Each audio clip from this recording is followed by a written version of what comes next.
Hi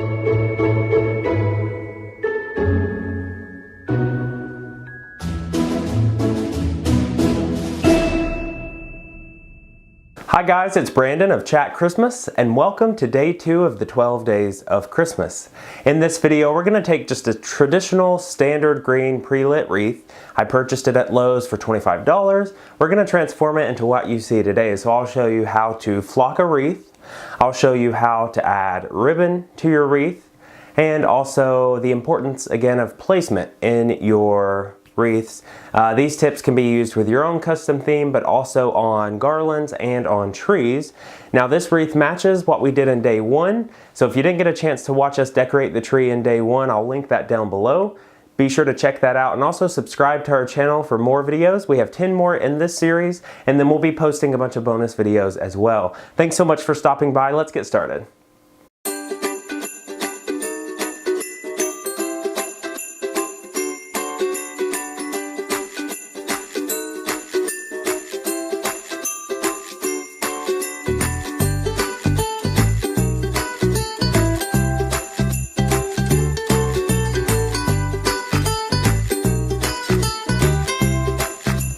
Alright, so to get started on our wreath today, what I've done is kind of mashed down the center branches. That way I can place my bow and really get in there with my wire and make sure it's nice and secure.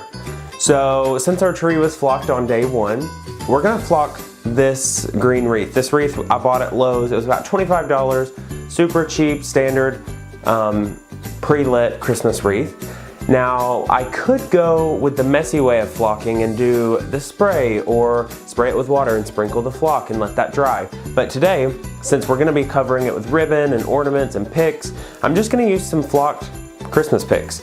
These are very beautiful picks, and once I fluff out the branches and get it in my wreath, you won't even be able to tell that it was a green wreath at one point. And another thing with the picks, it kind of still provides the perfect balance of flocked branches and green branches. So we'll go in there, I'm going to bend the stem so that it fits nicely into my wreath, and I'll just start at the top here.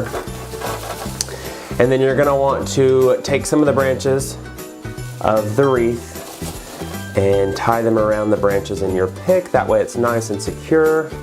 Don't want anything falling out. Okay, and then you can bring up some green branches too to give it a mixed look. Okay. Another thing these picks do, since the branches on the pick itself are larger, it kind of plays with the shape of the wreath that we started with. Alright, so that's the first pick. I'm going to go in and add the second.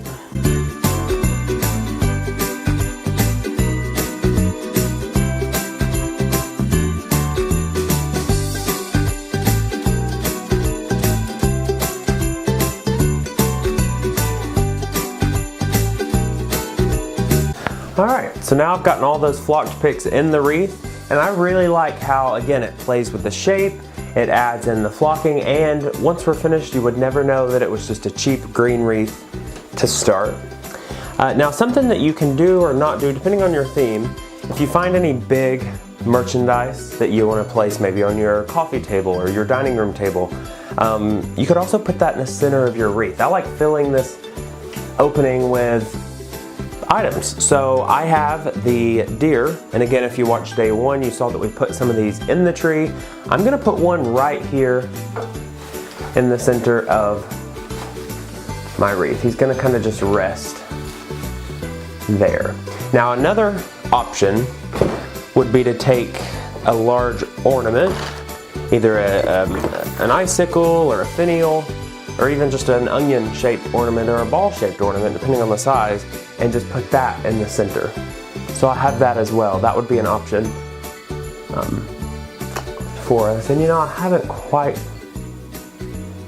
decided what I want to do. I think I will go with the deer.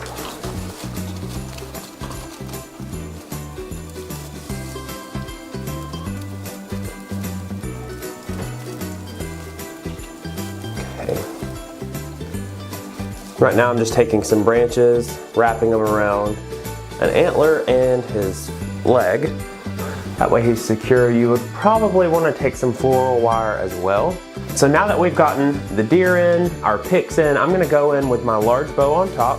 For the bow on top today, I'm going to use the bright cranberry velvet ribbon. It's going to pop nicely on our flocked, and I'm just going to make a traditional bow. I'll show you how it's done. I'm going to do it quickly. I'm not worrying about each loop being the absolute perfect shape or the absolute perfect size and matching each side.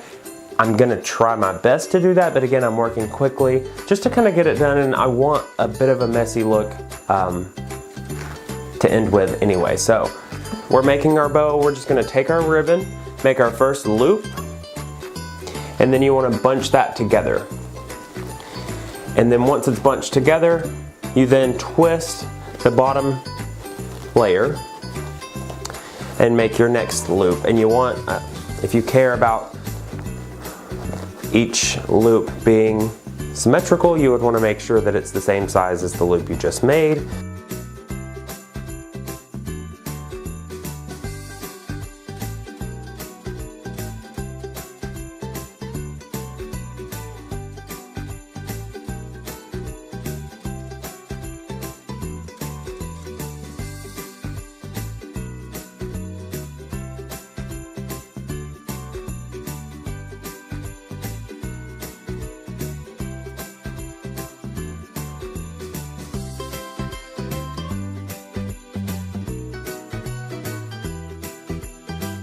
And now I'll clip this last piece that's attached to the roll, which I just let fall on the ground, and then I'll clip my tails into whatever you decide. I like to do the 2 points, so that's what I'm going to go ahead and do now.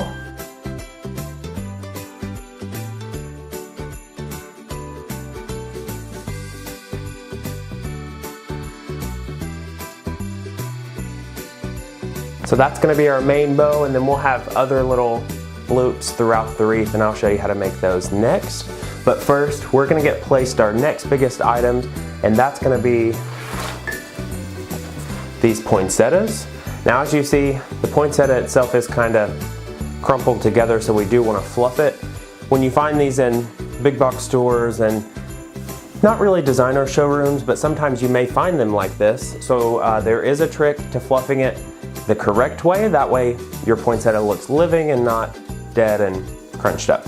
So we're going to take our back leaves here, petals, if you will, bend those all down. Once you get it all bent down, you'll then go back with your finger and arch up at the base and kind of curve them out. So I'm going to take my wire cutters and cut off the majority of the stem.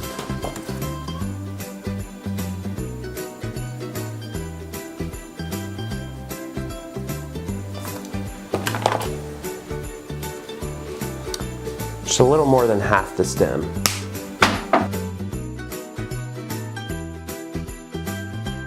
You'll just kind of stick it in. Now, if you want this wreath to be permanent, or if you're going to be placing a wreath like this on your front porch, or somewhere where maybe the elements might take this poinsettia out or tug at it, or maybe you have grandchildren or children, you'll want to probably have a glue pot or a glue stick and dip the stem into the glue pot, or put some hot glue on it and then stick it into your wreath. That way this is a permanent wreath and nothing would be pulled out or fly out in the wind or whatever the case may be.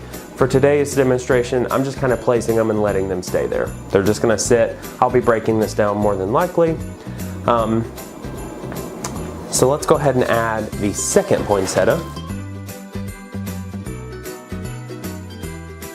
All right, and then now that those are in, we'll go in with our loops of ribbon. Like I said, we are going to add in some loops. Now, to do a loop, you'll take a small piece of wire, and then depending on the amount of loops you have, I'm doing double, you'll just kind of create the loops, bunch it together, wire it, and stick it in your wreath. This is honestly the easiest way to add ribbon to your wreaths, your garlands, or even your trees. If you watched day one, you did see that the top bows on the tree were the absolute easiest to make. If you want to know how to make those, do watch day one of this series. As for today, we're doing that double loop, and we'll just take our ribbon loop up and back down, and these can be whatever size you want them to be. And then after you have your 2 loops, you just kind of bunch together, take your ribbon around here, and then clip off that tail. You can leave a tail, I'm gonna clip it.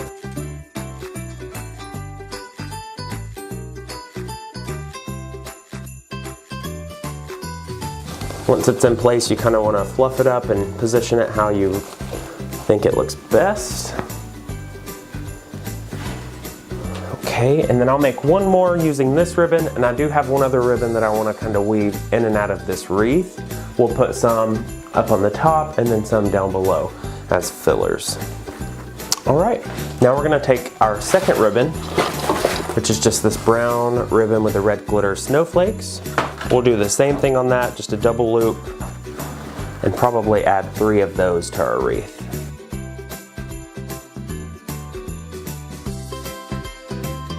All right, so we've gotten all of our ribbon added. Now we're gonna go in with the picks, and then we'll finish with our ball ornaments.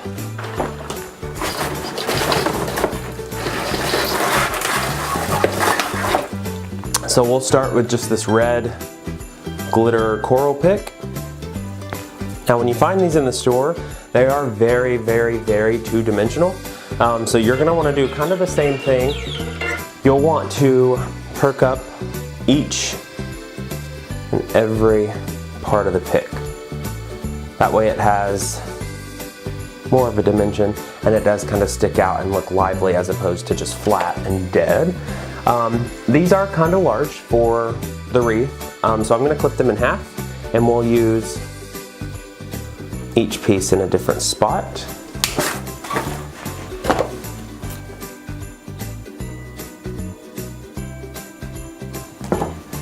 Okay. All right, and I really like building my top. So where you have your bow, that's a good place to start with your picks and kind of just make that the dramatic focal point. And then the other places in the wreath can just kind of have portions of that pick put in place.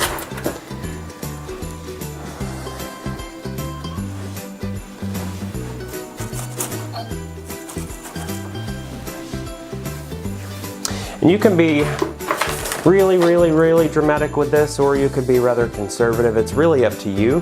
Mine tend to go the more dramatic route. If that's something you're not a fan of, doesn't matter. It looks good both ways. Just do it how you feel it should be done. Now we're gonna move on to the glittery gold, silver, rose gold pick. And I will be clipping each leaf or each piece of pine. It almost looks like a glitter pine off this, and using every one separate. So I have 2 of these picks, 6 of the pine needles total. So we'll just clip. Now I do want to show you, I'm using a bit of the stem so that can kind of be buried into the wreath.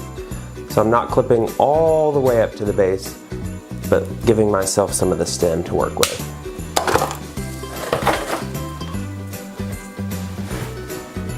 All right, and then you'll notice as I'm going through and decorating, I always, whether it's with a tree, a wreath, a garland, I always step back, think about it, take my time with it. So I advise you do the same thing. If you do take your time, it's gonna show that you put time and effort into creating it.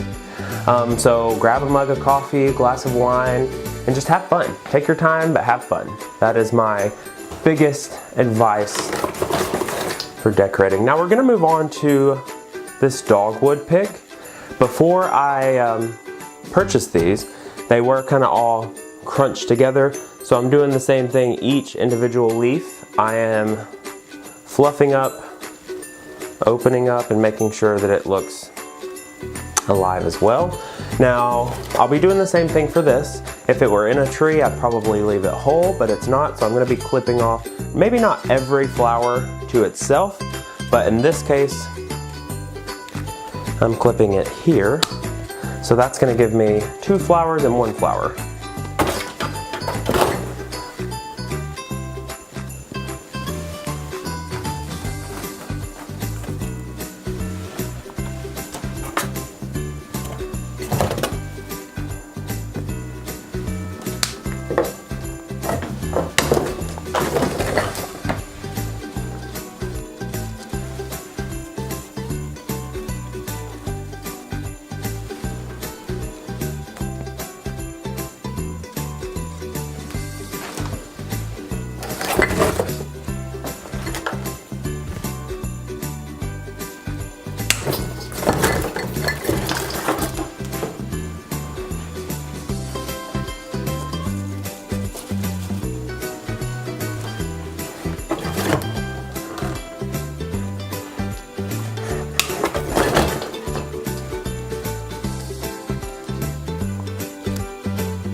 Alright, and that completes our wreath for today. Thanks so much for stopping by, and we will see you in day 3.